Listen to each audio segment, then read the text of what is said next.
Tudo bom, gente? Eu sou a professora Francisca Patrícia. Estou aqui hoje para trabalhar mais uma vez o conteúdo curricular de língua portuguesa. Vamos bater palma, vamos bater pé. E agora o que é que vem? Aula de português. Não rimou muito, né, gente? Mas tudo bem. Bom, hoje nós vamos trabalhar verbos, dando continuidade aos vídeos que vocês já vêm acompanhando das outras colegas, as demais professoras. E nós vamos dar continuidade falando do modo indicativo, os tempos do modo indicativo, tá certo? Como vocês podem ver nessa imagem de abertura, nós temos aqui 6 tempos no modo indicativo. O modo indicativo ele é um modo dos verbos que você vai indicar um fato, uma ação certa, né, que aconteceu no presente, no passado ou no futuro. E ele vai estar dividido aí em 5 tempos verbais: o presente, os pretéritos, perfeito, imperfeito, mais que perfeito, e o futuro do presente e futuro do pretérito, ok?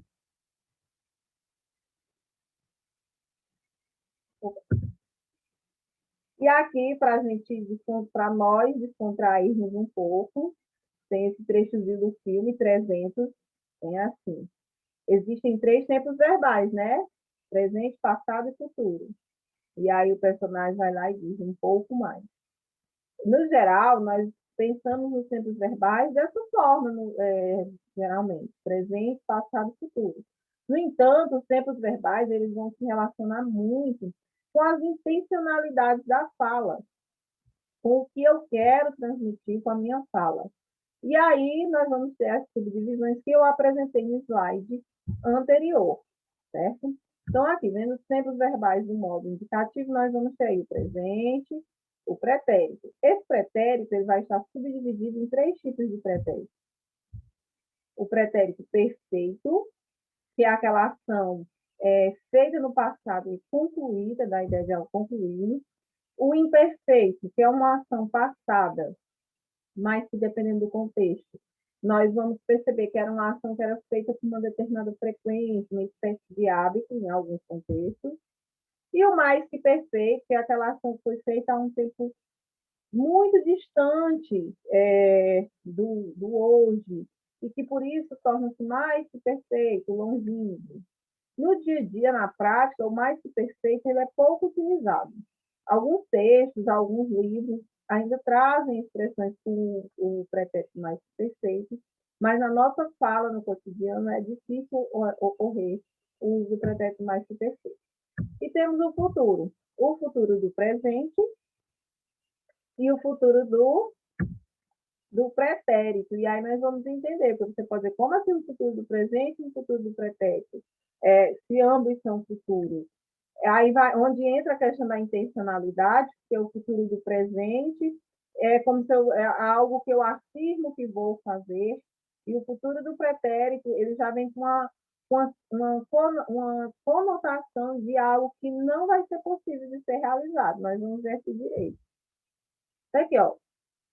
O presente, que é só presente, ele expressa uma ação que ocorre no momento da fala. Eu vejo sua expressão de espanto. O que está acontecendo? Algo que está acontecendo agora, neste momento, né? Ele exprime uma ação habitual ou uma ação que é permanente. Idosos não pagam passagem no ônibus. Prestem atenção na semântica dos tempos verbais. Quando eu digo, ó, eu vejo sua expressão de espanto, é algo aqui que eu estou observando nesse momento. A pessoa ficou espantada e eu vejo. Ou um hábito permanente. Quando eu digo idosos não pagam passagem. Normalmente, no cotidiano, idosos não pagam passagem. E aí, o professor Girafales, professor, isso cai na prova? Cai não. Dispensa, gente. Mas vocês não precisam ter medo. Eu só quero que vocês analisem esses tempos verbais pela perspectiva semântica. Então, presente é aquilo que está acontecendo, é muito fácil de ser identificado. Certo? E o pretérito? Pretérito perfeito. O pretérito perfeito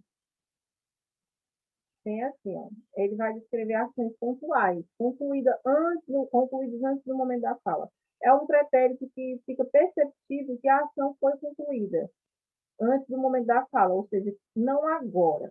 Por exemplo, você diz, ó, encontraram as moedas ao lado do cesto de lixo. Encontraram, as moedas estavam lá e foram encontradas.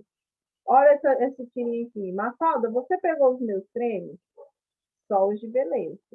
Ela diz lá, tá cortadinho aqui, mas é só os de beleza. Você pegou? Então, com a ação foi realizada antes da hora dele falar.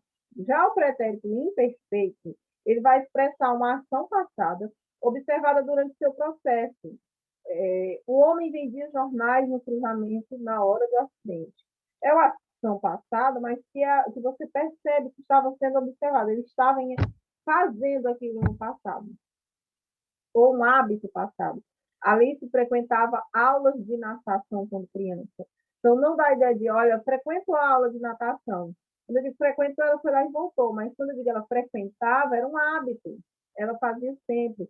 Então, o pretérito imperfeito vai dessa ideia de hábito, de algo que você fazia sempre, ou algo que estava sendo observado enquanto acontecia. Então, ele dá uma ideia de passado em ação, um passado que era continuado naquele passado, que era feito mais de uma vez, e não a ação foi executada e finalizada, tá?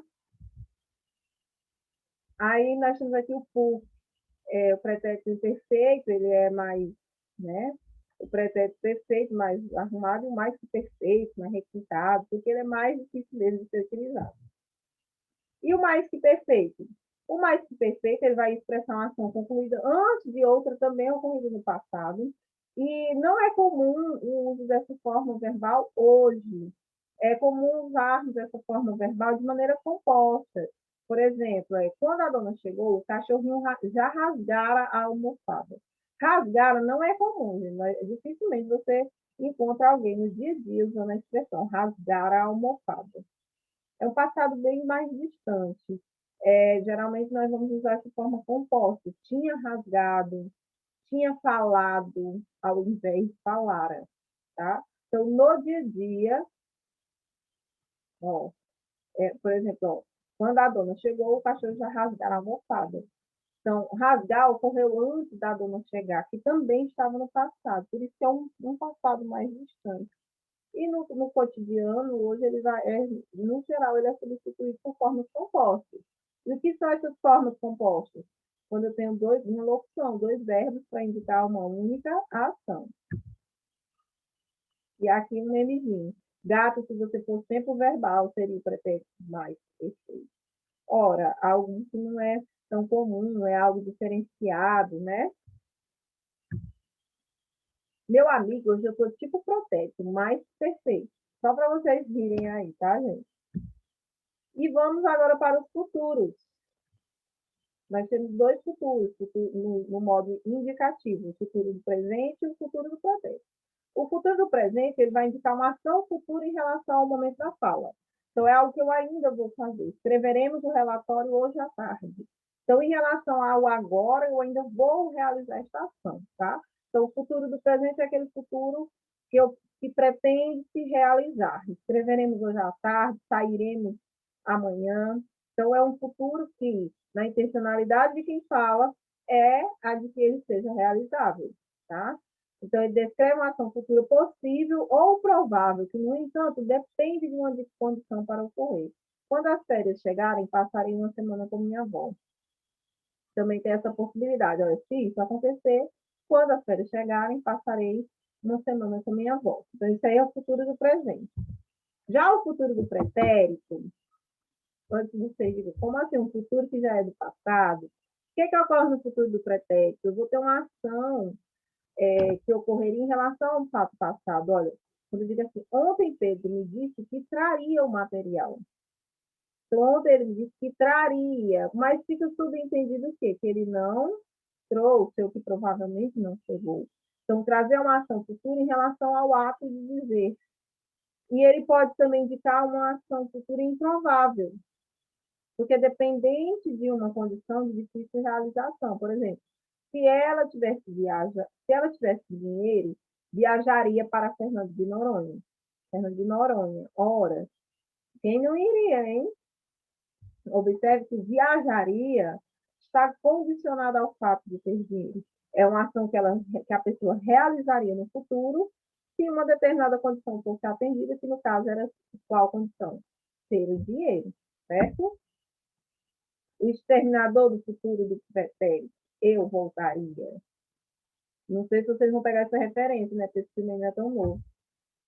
Bom, gente, então por hoje o nosso vídeo sobre tempos verbais era esse. Em casa, vocês peguem o exercício, leiam, dê uma recapitulada de tudo que nós vimos aqui nesse vídeo. E olha só, como eu estou dizendo para vocês, não é, a ideia aqui não é a de que vocês decorem, é a de que vocês percebam a intenção. Nós usamos esses tempos verbais o tempo todo. E é só você pensar no que você quer dizer quando você usa um determinado tempo verbal. Então, não é difícil, nós usamos. É só você alinhar essa nomenclatura aos usos reais que nós fazemos na nossa língua, tá? Acabou o show, pessoal! Vamos, criança. Obrigado pela presença! Espero que tenham achado leve! Foi leve, não foi não? Coloquem aí no vídeo se foi leve ou não. Muito obrigado e nos vemos no nosso próximo vídeo. Até mais!